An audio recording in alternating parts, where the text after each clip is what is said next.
we were involved with the relocation of some rhino to Botswana in the middle of the Delta.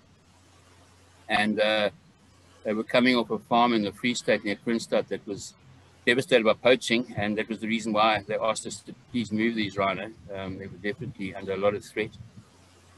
In total, there were 34 animals, and we decided to move them in 2 batches. So the one group of 17 animals, we were moving by road up to Maun, and timing was critical in terms of border crossings and etc.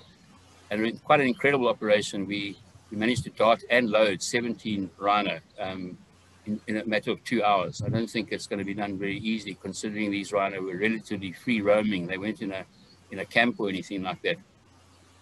It really went smoothly, and the way we did it was we just had one person in the helicopter doing the darting and 3 ground teams that were busy loading. So things were quite frenetic and hectic.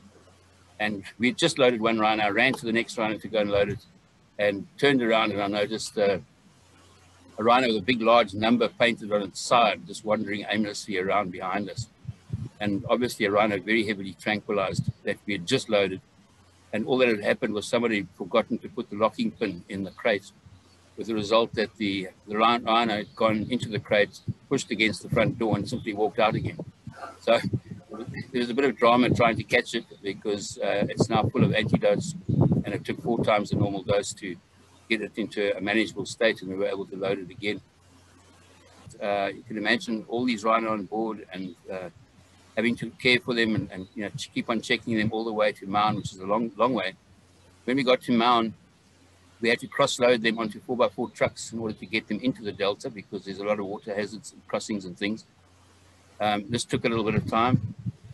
When we were at last ready to leave, what had happened was the Botswana traffic officials had been coordinating the operation, and they closed off all the roads for us. So we drove through the town of Maun with a convoy of 17, that was a little bit more because we actually had a spare truck or 2, all the way through Maun. And while we were driving, we had school children lining the sides of the streets, cheering us and waving to us and encouraging us. And it was just such an amazing feeling. I mean, I had tears in my eyes. It was incredible.